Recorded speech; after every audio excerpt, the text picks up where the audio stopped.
बच्चों पिछले सेशन में हम लोगों ने लिमिट्स एंड डेरिवेटिव्स का लिमिट स्टार्ट किया था। इंट्रोडक्शन मैंने लिमिट के बारे में दिया था। अब इसमें देखिए एक फंक्शन और है, एफ एक्स है, ये इस तरह से डिफाइंड है। When x is less than 0 it is x minus 2 and when x is equals to 0 f x is also 0 and when x is greater than 0 then f x becomes x plus 2। तो हम लोग इसमें 0 के आसपास की value लेने के लिए हम लोग इसमें इसकी लिमिट निकालेंगे at x is equals to 2। It means when x tends to 0 what will be limit of the f x. तो इसमें देखिए स्टार्टिंग में मैंने ये एक्स 0 से छोटी वैल्यूज, 0 से छोटी वैल्यू है ये माइनस पॉइंट, इससे हम वी आर अप्रोचिंग 0 से छोटी वैल्यू लेके धीरे धीरे बढ़ा के हम 0 की ओर बढ़ेंगे। जैसे ये है, मान लीजिए यहाँ पे -0.1 है, ओके, -0.1 है, फिर इससे छोटी वैल्यू -0.01, देन -0.001, ठीक है। इस तरह से हम लोग वैल्यूज को जब हम लोग नेगेटिव साइड से इधर बढ़ेंगे तो एफ एक्स क्या हो जाएगा, when x is less than 0 f x is x minus 2, मतलब -0.1 -2, सो इट बिकम्स -2.1। इसी तरह से जब इसकी वैल्यू यहाँ पे -0.01 रखेंगे, -0.01 -2, so again it becomes -2.01. in the same way when x is -0.001, so fx becomes minus of 2.001. तो इससे हमको ये पता चलता है limit of the function when we take its value from the negative side or LHL, x tends to 0 minus का मतलब है 0 से छोटी वैल्यू लेके 0 की ओर अप्रोच करते हैं।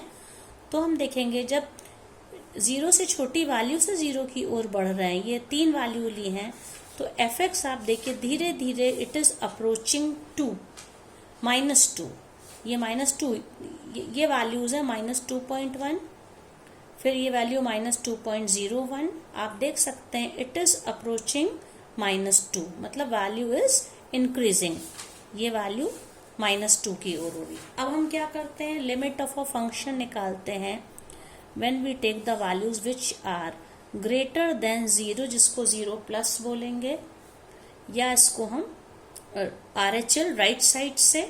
तो अब देखिए 0 से बड़ी वैल्यूज इधर है, ये एक मैंने लिया 0.001, जब 0.001 इसकी वैल्यू है तो एफ एक्स क्या हो जाएगा, when x is greater than 0 function is defined in such a way that F x becomes x plus 2। तो 0.001 से ये क्या हो जाएगा फंक्शन 2.001, इसमें ये वैल्यू 0.001 ऐड हो गई।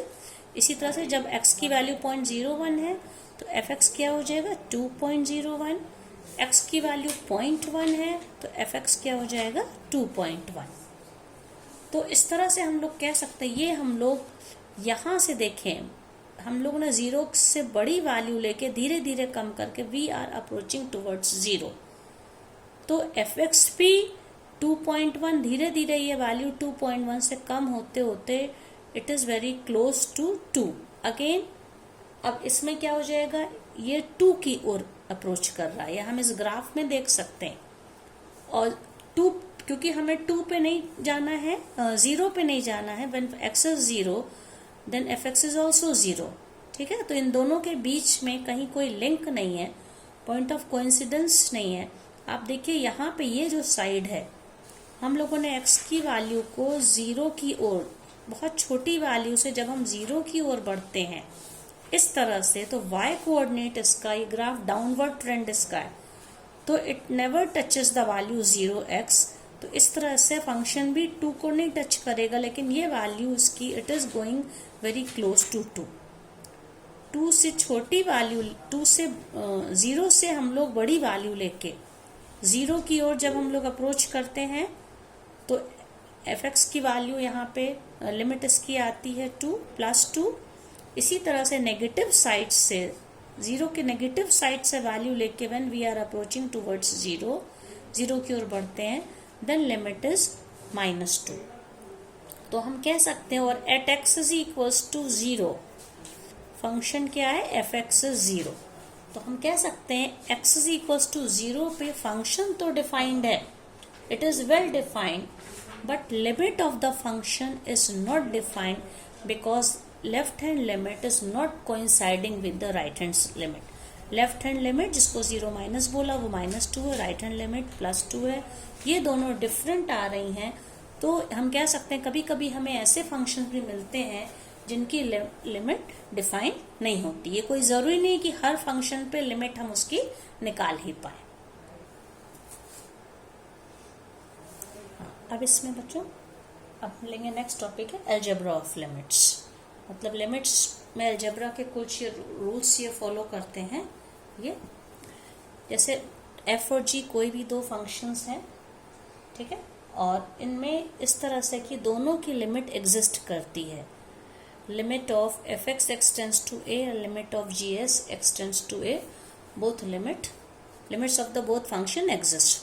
तो इसका क्या मतलब है? फर्स्ट का ये मतलब है limit of sum of two functions is the sum of the limits of the two function. मतलब कोई भी दो फंक्शंस fx और gx हमारे पास हैं, उनको हम ऐड करके तब उसकी लिमिट निकालें, या fx और gx की अलग अलग हम लिमिट्स निकाल के फिर उनको ऐड करें, वी हैव सेम वैल्यू. इसी तरह से दो फंक्शंस fx और gx हैं, हम पहले उनका डिफरेंस ले लें फिर उनकी लिमिट निकालें, या पहले हम अलग अलग दोनों फंक्शन का की हम लिमिट्स निकालें.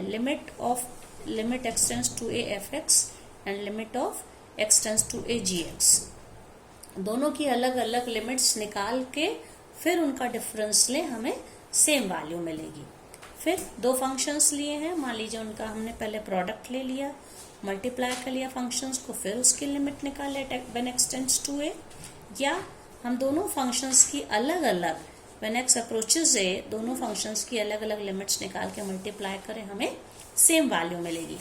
एंड द लास्ट प्रॉपर्टी, जब हम फंक्शन हमारा कोशेंट फॉर्म में हो, मतलब कि fx अपॉन gx, लेकिन इसमें कंडीशन हमारी क्या दी है, gx must not be equal to 0. Denominator 0 नहीं होना चाहिए. इस कंडीशन के साथ दो फंक्शन का हम कोशेंट निकालें, मतलब डिवाइड करें फिर उसकी लिमिट निकालें, या अलग अलग हम न्यूमरेटर और डिनोमिनेटर में fx और gx की लिमिट निकाल के फिर उनका हम कोशेंट निकालें, हमें सेम आंसर मिलेगा.